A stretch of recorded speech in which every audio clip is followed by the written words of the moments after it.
అందరికీ నమస్తే. Digital stories కి స్వాగతం. ఈరోజు మనం వినబోయే కథ పేరు జగమంత కుటుంబం. రచయిత ఎస్ ఘటికాచలరావు గారు రాశారండి ఈ కథని. ఈ కథ మ్యాగజైన్ స్టోరీ. ఇంకా కథలోకి వెళ్ళిపోదామా? ఏరా, ఇంకా ఎన్నాళ్ళు ఇలా పెళ్లి వద్దంటూ కాలయాపన చేస్తావు? నీతోటి వాళ్ళంతా పెళ్ళై పిల్లలకు తండ్రులయ్యారు కూడా. కొద్దిగా అసహనం ధ్వనించింది జగన్నాథం గొంతులో. చూద్దాంలే నాన్న, ఇంకొన్నాళ్ళు పోని నిరాసక్తిగా వదిలిచ్చాడు భరద్వాజ. అదేమిట్రా, నీకిప్పుడే 30 ఏళ్లు దగ్గర పడ్డాయి, ఇంకా ఎన్నాళ్ళు ఆగాలి? లోపల నుంచి తల్లి వచ్చి అందుకుంది. చిరాకుగా ఇద్దరి వంక చూశాడు భరద్వాజ. ఆ రోజు ఆదివారం, తారీఖు మే 15. టీవీలో అంతర్జాతీయ కుటుంబ దినోత్సవం అంటూ ఎవరో వక్త ఓదరగొట్టేస్తున్నాడు. కుటుంబం, దాని నిర్మాణం, సమాజానికి దాని ఆవశ్యకత గురించిన ఉపన్యాసాన్ని అనర్గళంగా దంచేస్తున్నాడు. మాది ఉమ్మడి కుటుంబం. మా ఇంట్లో మేం మొత్తం 4 అన్నదమ్ములు, అక్క చెల్లెళ్ళం. ఇప్పటికీ అందరం కలిసే ఉంటాం. నాకు 4 పిల్లలు. వాళ్ళు కూడా ఉద్యోగాల పేరిట విదేశాలకు వెళ్లలేదు. ఇచ్చిపుచ్చుకోవడము, పట్టు విడుపులు, ప్రేమానురాగాలు అలవడాలంటే అలాంటి వాతావరణం ముందుగా ఇంట్లో ఉండాలి. అలాంటి వాతావరణానికి పునాది వేసేదే కుటుంబం. అతని వాగ్ధాటి ఆగడం లేదు. అది చూసిన జగన్నాథానికి కొండంత బలం వచ్చినట్లయింది. చూడ్రా, అది కుటుంబం అంటే. వయసులో పెళ్లి చేసుకుంటే వయసు మళ్ళాక మనల్ని చూసుకునేందుకు ఒక ఆసరా ఉంటుంది అన్నాడు. భరద్వాజకు చిరాకు ఎక్కువైంది. ఊరికే అలాంటి నిర్ణయాలకు వచ్చేయకండి నాన్న. ఎంతమంది పిల్లలు తమ పేరెంట్స్ను వృద్ధాశ్రమంలో వదిలిపెట్టడం లేదు? ఆ పెద్దవాళ్లకు ఫ్యామిలీ విలువల గురించి తెలియవా? పిల్లలకు అవన్నీ నేర్పకుండానే ఉంటారా? అంతా వారి వారి తలరాత అంతే. దేనికైనా మనసే కారణం. మనసు మంచిదైతే ప్రపంచమంతా మన కుటుంబమే. వసుదైక కుటుంబం అంటే అదే కదా. అతని వాదన సరిగ్గానే ఉన్నా మనసెందుకో అంగీకరించడం లేదు. అది గమనించిన హైమవతి, ఏమండి, ముందుగా మన ప్రయత్నాలు మనం చేద్దాం. ఏదైనా సంబంధం కుదిరాక వాడికి చెప్పి ఒప్పించడం పెద్ద కష్టం కాదు. అంత దూరం వచ్చాక వాడు కూడా కాదనే ఛాన్సే ఉండదు కదా అంది. ఇదేదో బాగానే అనిపించింది జగన్నాథానికి. అలా తమ ప్రయత్నాలు ప్రారంభించి ఏడాది గడిచాక భరద్వాజ పెళ్లి జరిగింది. కోడలి పిల్ల ఒద్దికగా, అణుకోవగా, ఎన్ని రకాలుగా వర్ణించవచ్చో అన్ని రకాలుగానూ ఆ దంపతులకు తెగ నచ్చేసింది. పెళ్ళయ్యాక ఏడాదికో 2 ఏళ్లకో బాబునో పాపనో ఎత్తుకోగలమన్న నమ్మకం కలిగింది. అయితే రోజులు గడుస్తున్న కొద్దీ ఆశలు సన్నగిల్లసాగాయి. పిల్లల విషయంలో ఇద్దరి ఆలోచన ఒకటేగా ఉంది. ఈ కాలం పిల్లలకు సంసారం, కుటుంబం గురించిన అవగాహన కలిగించడం ఎలా అన్న విషయం అర్థం కాలేదు. 3 నెలల తర్వాత భరద్వాజకు చెన్నైలో వేరే ఉద్యోగం దొరికింది. ఏడాదికి దాదాపు 15 లక్షల జీతం. కంటికెదురుగా ఉన్నప్పుడే అంతంత మాత్రంగా ఉండే వాళ్ళ ప్రవర్తన, సాంప్రదాయాల పట్ల వాళ్ళు వ్యవహరించే తీరు కనుమరుగైతే ఎలా ఉంటుందోనన్న బెంగ మరింతగా చింతాక్రాంతుల్ని చేసింది ఆ దంపతులను. ఒరే అబ్బాయి, మనకంటూ ఓ కుటుంబం, దాన్ని వృద్ధి చేసుకోవడంలోనే మన వంశ ఔన్నత్యం ఉంటుందిరా. సంబంధ బాంధవ్యాలను తేలికగా తీసిపారేయద్దు. మీ అమ్మ ఆరోగ్య రీత్యా నీకు మరో 2-3 తమ్ముళ్ళో చెల్లెళ్ళో లేకపోయారు గాని, లేకుంటే మన ఇల్లు కూడా 10 మందితో కళకళలాడుతూ ఉండేదే. కాబట్టి కేవలం ఒక్క బిడ్డతో ఆపేకు. ఇద్దరైనా ఉండని. చిన్న వయసులో ఆడుకునేందుకైనా వాళ్ళిద్దరూ ఒకరికొకరు తోడుగా ఉంటారు అన్నాడు మరేమనాలో తెలియక. భరద్వాజ అసలు ఇప్పుడు ఆ ఉద్దేశంలోనే లేడు. ముందుగా ఒక సొంత ఇల్లు కావాలి. ప్రస్తుతం జీతం పెరిగింది. నెలవారీ ఖర్చులకు మరికాస్త తగ్గించుకుంటే సొంతింటి కల త్వరలోనే తీరుతుంది. మరుసటి వారం భరద్వాజ పట్నం బయలుదేరాడు సతీ సమేతంగా.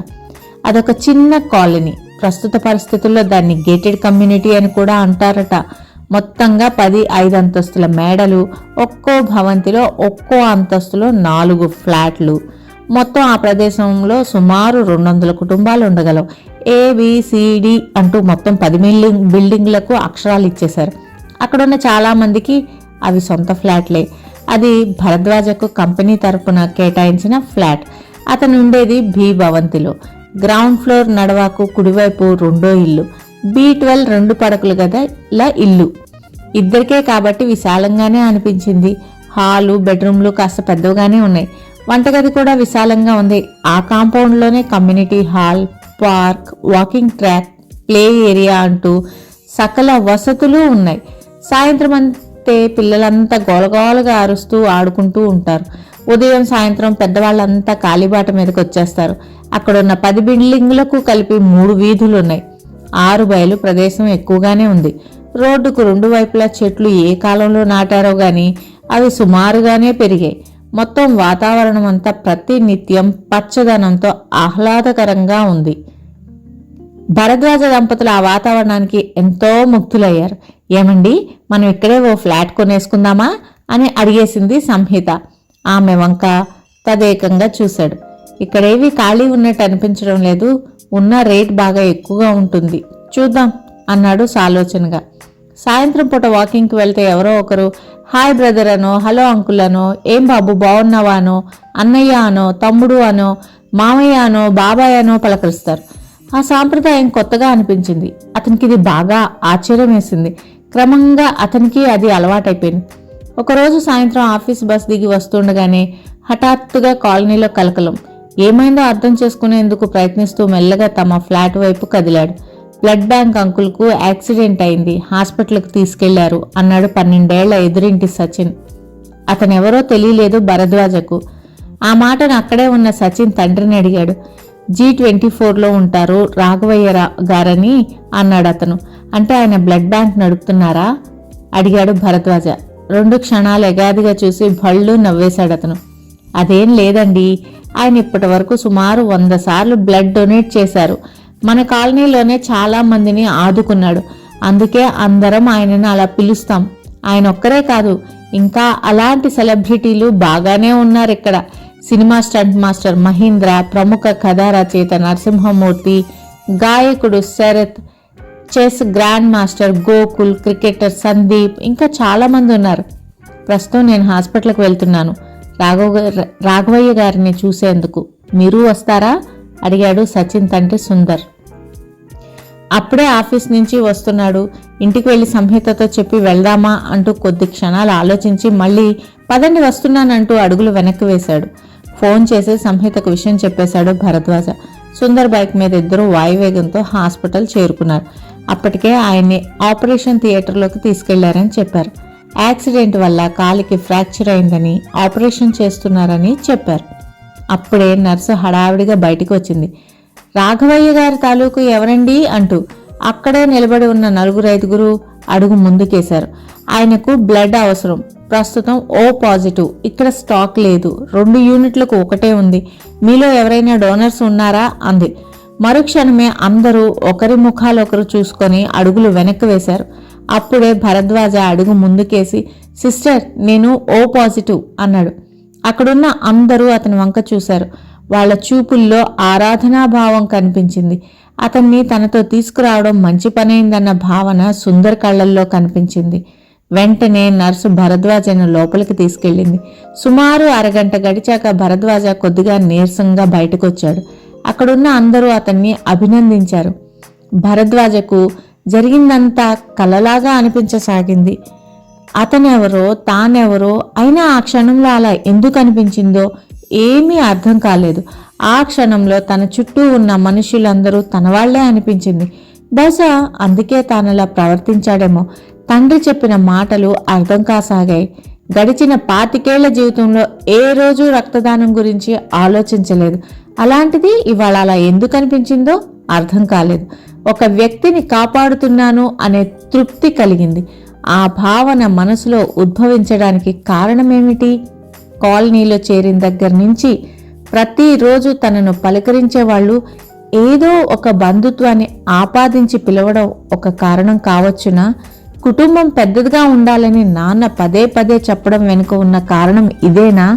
బంధుత్వంతో ఉమ్మడి కుటుంబంలో ఒకరికొకరు సహాయపడడం సహజం. అది అలవాటైతే సమాజానికి కూడా సహాయపడవచ్చు అనే అర్థంలో నాన్న అలా అన్నారా? ఆలోచనల్లోనే ఆసుపత్రి నుంచి ఇంటికి చేరుకున్నారు. ఆసుపత్రికి వెళ్లిన విషయం ముందే తెలిసిన నీరసంగా తిరిగి వచ్చిన భర్త వంక ఆందోళనగా చూసింది సంహిత. కంగారు పడకమ్మా, మీ వారు ఇవాళ ఒక గొప్ప పని చేశారు. రక్తదానం చేసి ఒక ప్రాణాన్ని కాపాడారు. ఎవరూ ఊహించలేదు. మాకందరికీ చాలా సంతోషం కలిగింది అంటూ స్వాంత వచనాలు పలికాడు సుందర్. 2 రోజులయ్యాక రాఘవయ్యను డిశ్చార్జ్ చేశారు. నెల తిరగక ముందే యథాప్రకారం తమ సమాజ సేవా కార్యక్రమమైన రక్తదానానికి సిద్ధమయ్యాడు రాఘవయ్య. ఆ రోజు ఆదివారం సాయంత్రం అలా షికారుకి వెళ్లిన భరద్వాజ దంపతులకు అక్కడ పార్కులో ఆడుకుంటున్న పిల్లలు కనిపించారు. అందులో ఒకచోట యువ దంపతులు తమ ఏడాది పాపను ఆడిస్తున్నారు.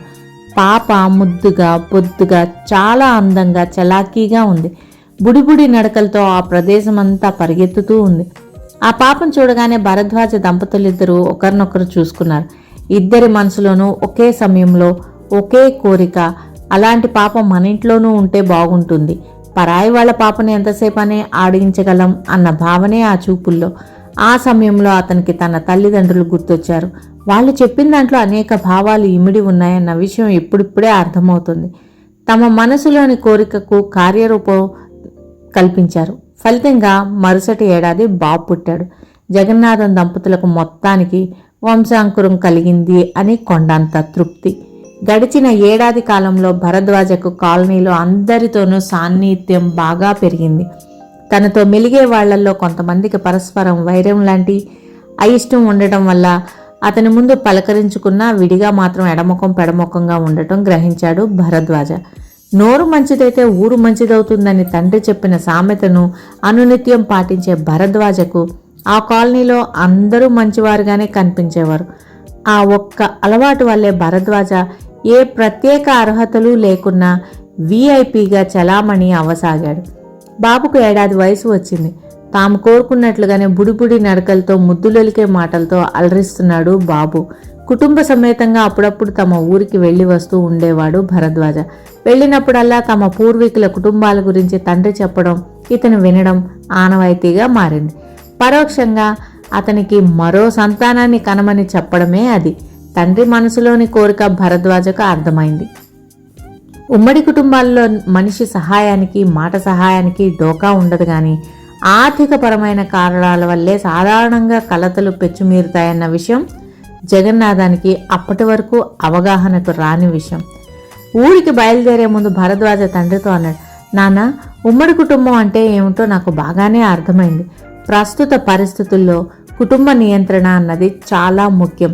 ఇద్దరు పిల్లలు ఉండటం వలన సోదరతత్వం అలవడుతుందన్న భావన కూడా మంచిదే, కానీ దానికోసం తొందరపడమని చెప్పడంలో లాజిక్ లేదు. ఆర్థిక పరిస్థితులు చూసుకోవాలి. కుటుంబం అంటే ఏమిటో నేను అర్థం చేసుకున్నాను. మీరు నిశ్చింతంగా ఉండండి అన్నాడు. ట్యాక్సీ ఎక్కే ముందు, ఇప్పటికి 2 ఏళ్లైంది, ఒక్కసారి కూడా మీరు చెన్నైకి రాలేదు. వచ్చే వారం తప్పకుండా రావాలి. మీరు రాకుంటే నేనే వచ్చి తీసుకెళ్తాను అంటూ కారెక్కాడు. సాయంత్రం 5 గంటల కుటుంబ సమేతంగా పార్కు వైపుకు నడిచాడు భరద్వాజ. అతని తల్లిదండ్రులు క్రితం రోజే వచ్చారు.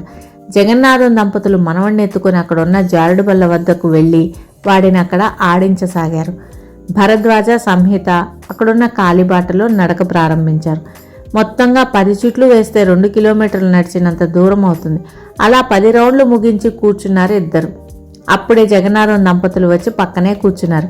హలో బ్రదర్, పేరెంట్సా అంటూ పలకరించాడు G22లోని ప్రకాశన్. అవునన్నట్లు తలూపాడు భరద్వాజ. నమస్తే బాబాయ్ అంటూ జగన్నాథానికి చేతులు జోడించి తన వాకింగ్ కొనసాగించాడు ప్రకాశన్. బాబాయ్, సెకండ్ సెమ్ రిజల్ట్స్ వచ్చాయి, 9 GPA అన్నాడు C32లోని Rohit. Nice, keep it up, your help made it possible, ఉంటాను అని జాగింగ్ కొనసాగించాడు రోహిత్. అప్పుడప్పుడు సందేహాలు అడుగుతూ ఉంటాడు తన సబ్జెక్ట్లో. అంకుల్, రేపు నన్ను చూసేందుకు హైదరాబాద్ నుంచి వస్తున్నారట, నాన్న మీతో చెప్పమన్నారు, చాలా హ్యాపీగా ఉన్నారు అంది D14లోని శ్రావణి.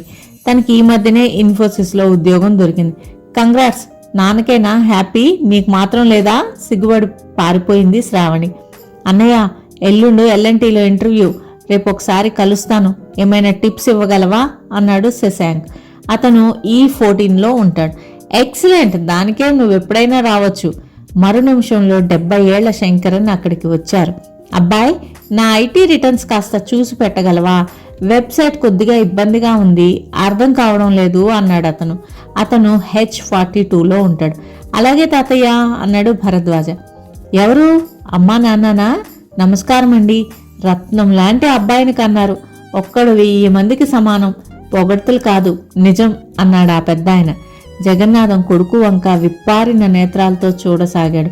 ఒక్కొక్కరు ఒక్కో విధమైన బంధుత్వాన్ని ఆపాదించుకొని భరద్వాజను పిలవడం అతనికి చాలా వింతగా, కొత్తగా, ఆశ్చర్యంగా, ఆనందంగా అనిపించింది. అదే సమయంలో భరద్వాజ తండ్రి వైపు చూశాడు.